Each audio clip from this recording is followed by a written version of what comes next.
car guys and girls and friends. We're in Autofarm. We're in the countryside of England, somewhere northeast of London, I guess. We are. We're in Oxfordshire. Yeah, and you're Mikey. Thank you for having us. No problem. Yeah, we're touring the countryside, visiting interesting Porsche spots, and you were kind enough to give us a minute. Martin is holding the camera. I'm going to take the camera, and you're going to show us what you do. What do you do? Welcome to our home. Come and have a look round. Come and have a look round. So we'll take you in here. So this is one of the workshops we've got where we've got service hoists, servicing and repairing anything Porsche from the late 60s all the way through to the current models.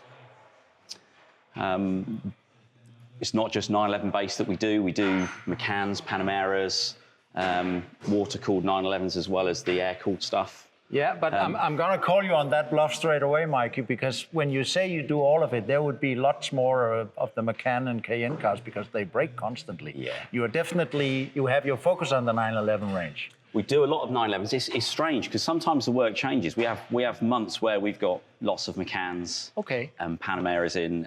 At the moment, we've got a lot of G series and 991s. All right, so we're just lucky. We're lucky. Yeah. So yeah, I mean, you can see we've got lots of different models, 997s, GT2, Halo models, down to your normal average car that people use as a daily car. You know, these cars are for using, you know, not just to sit in a garage. No. So people want to look after them and keep them in tip-top form. Over here, we've got a project build area. So we've got quite a rare Martini turbo there that's having sympathetic restorative work. We're trying to do as little as possible to this. It's a very special interior there. Super special. Came from an auction for the client, and the plan is to retain as much of this originality as possible. Yeah, but was it made like this, you think? This was how it was ordered. Really? Yeah. Oh, that's very, very rare. And there's a lot of areas on the car that are original paint as well. No, wonderful. So we're doing an engine build at the moment, and we're doing lots of recommissioning underneath, but we want to keep the car as original as possible. He doesn't want it to look like brand new. No. But is that a trend that you buy into, this survivor trend, instead of overly refurbishing the cars? It depends on people's aspiration. This client, he loves the hunt, likes the car, but also likes the journey of trying to keep it as original as possible without making it like brand new. But we do get clients that want everything like brand new, and everything has to be.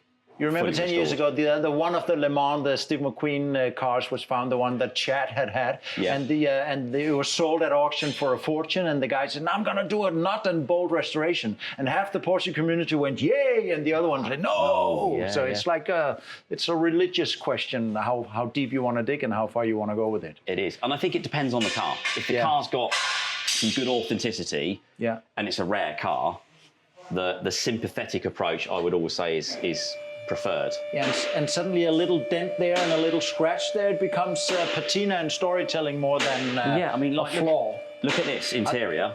You can't remake it. You can't remake that. No, you can't age that. Sin. But we can clean it and tidy it. Yeah, you know. But wonderful. But like you say, they all tell a story. Yeah. They all tell a story. This is another one that we're building at the moment in Steve McQueen grey. And it's just a little bit of an in-house fun project that we're doing that we decided to build. Okay. So we're doing a 3.4 litre engine and just simplifying the intake system. We want it to look a bit more minimalistic when you first go in there, but we want that turnkey reliability. When you walked us through it just before we pushed the button on the camera, we kind of discussed whether this is an indication of the next level of trend. Are we done with the ST lookalikes, you think? Is it more to have more like an original shape, but a beefed up performance underneath? There's a lot of cars out there at the moment that have been converted from G model cars or from 964 model cars. Yeah. That said, I think at the moment there's a lot of focus on the 80s cars. You know, we're all getting older, so the ones that saw those 80s cars as poster cars, you know, we're now getting to those ages where we can... that's the formula, of course. We can afford to get those cars. The one you fell in love with when you were 10 is the one you buy when you're 50. Yeah. Plus minus 10. Yeah, I mean, over the years, Autofarm's been established for 50 years, and Josh, the original founder, I was talking to him about this customizing and backdating, and he said it's a cycle. You know, you go through, cars get made and created. He remembers back in late 80s, converting 80s 3.2 Carreras to look like 964s. Yeah. So Believe it or not, it happened. Forward dating, you know. I am old enough, Mikey, to remember when you would take in your pristine F model and have a G model bodywork fitted to it. Everybody wanted the Super Carrera fenders, and they wanted the bumper. I mean, and then now the same cars come back and want to be made the way they were. Yeah. And in those days, a 2.0 engine was just scrap. Yeah. Threw it out. Everybody wanted a 3.2. And now people chase the whole world to find their original 2.0 engine. Yeah. Never throw anything out. And interesting, it's a little funny one actually, because Josh, obviously the business was born through motorsport and racing in its early days. So Josh used to do a lot of competition work, and he had a 2.7 at the time. Yeah. And when they brought the 3 litre and then the 3.2 out. Oh no, don't even finish it. I can't hear it. He threw the engine out. The instant reaction was to go for the bigger horsepower, but it wasn't the quicker car. So it's quite funny. Yeah, we learn as we go. No, but beautiful stuff out here, obviously. All sorts of wonderful cars. You fall in love with all of them. And they've all got, you know, Porsche are really clever. I mean, the way they evolved the air-cooled 911 from like 65 to the end of the 993, that car evolved into a great car. And then they started that canvas again with the 996, which is what we've now got with the 992. You know, they've evolved that platform. Yeah. And a lot of people criticise the 911 when they look at it and go, well, it hasn't really changed, but it has. Engineering-wise, underneath, they're fantastic cars. They're great drivers' cars, and they all drive so differently. That's the marvelous thing about them. The older they get, the more you realize that no two cars are really truly alike. I've had several myself, and I had the pleasure through my work to drive maybe more than 100 air-cooled Porsches, and never two are alike. No. They all have their different quirks and their different little nicks and dings, and every time you get into one, you can't help having a little smirky smile on your lips. And you're right, like we've done restored two cars almost simultaneously, and they both drive with a different character and feeling. Even though it's a collection of the same parts.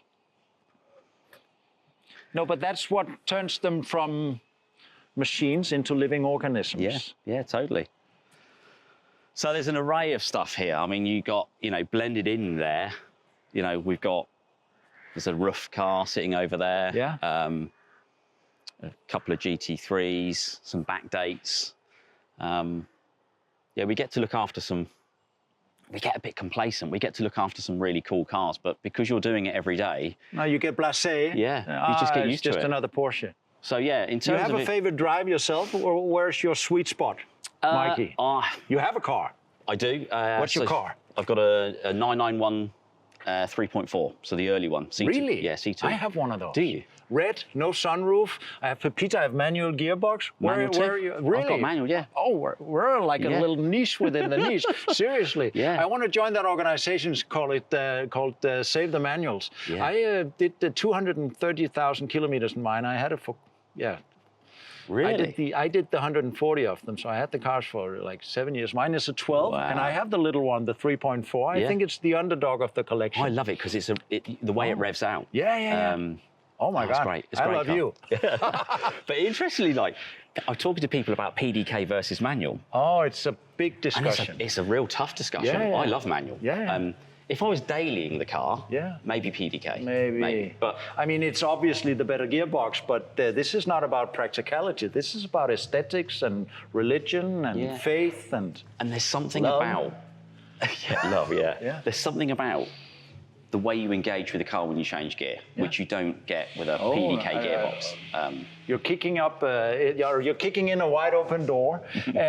I kind of feel that I invented the T project before Porsche did, because what they did then, if you remember, they took the little underdog 3.4 engine and made a car without any luxuries, and they marketed it as a manual car, but as we now know, more than half the customers actually ended up speccing it with the PDK. But no, that's amazing. We have the same car. What's your color?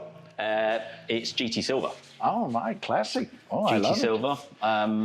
Yeah, it's got a few little options. It's got the PSE exhaust system, which gives you the nice sound. But I have that as well. And I went also, I'm an air-cooled lover as well. So I've got a 930 turbo, which isn't finished. It's more like this at the moment. It's in project stage. But, all right, but in here you have weldings and presses and wheels and hammers and stuff. So this is where all the metal work is done. Yep, this is a fabrication area. We've got a 944 that we've done a full body restoration on, which is now finished. It makes me happy to see that someone wants to invest the time and the money in a car like that, because it indicates that they're on the rise. Yeah, and I think some of these cars, there is a sentimental or an emotional attachment. Yeah. And they're the projects I like the most, where there's a reason why they're doing it. It's not a financial reason. Sometimes it's an itch that they've got to scratch. Yeah. But sometimes there's a story behind it. You know, there's a nice story behind this. This was his father's car. Ah. So that's why he's doing that. And the story behind that one is they've owned it from, 1 year old, and they want to put the car back to what it should be. This is a very extensive project. There's not an inch untouched here, I see. No, but isn't it amazing that persons can put so much love into a car, that they want to invest all that money and all that time? I mean, we have previously referred to this universe as a church. It's like a church that you enter, and you put your love and your attention into this religion, and you keep the old cars running. And you and I can remember when it was extravagant to have a Porsche. It was considered or perceived as something luxurious, but now it's really common sense. Yeah. It's the greenest car on the road, and it's financially the sanest car on the road. There's no depreciation. And they're just, sometimes they're good investments, but it's that moment where you take the keys, you unlock the door, and you put the key in ignition and you start it, and that smile, that feeling you get when you drive the car. And cannot be bought. Oh, no. And there's certain cars that they just give you that feeling. I'm getting it at the moment with the 991. I'm using it as I say a daily, but I'm using it to come into work. Yeah. And that 20-minute drive I have on the way to work in that car, it sets me up for the day. Yeah. And it unwinds me at the end of the day. Yeah. Where in my normal daily runaround car, I wouldn't get that in a normal little Golf. Most people don't have that. It's something you either have or you don't have it. I spoke to a brain research professor about trying to pinpoint where that sort of enthusiasm lies in the brain. We never really figured it out. Some people have it with guitars or tennis rackets or motorcycles. We have it with this car, and that binds us together in a brotherhood. Let that be the words. I'm going to stick out my hand, and we're going to film the handshake, because that's like a symbol of friendship and a joint venture into this beautiful religion, in which you play a very important part, Mikey, in keeping the cars on the road. We all do, with what you guys do. We all do. Yeah. It's a joint venture. Thank you for having us, and buona fortuna, good luck. Thanks a lot. Thank you. Ciao. Hey car friends, thank you for watching JP Group Club.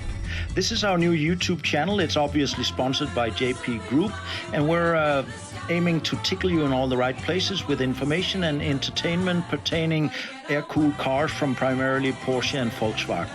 Stay tuned, and we're going to take you through production. We're going to test products at the workshop. We're going to take you to interesting places, drive fascinating cars, and meet relevant people. Help me get this show on the road. Press the subscribe button and like and whatever you can. Share it with your friends, and we're going to make it fly. Thanks a lot for watching.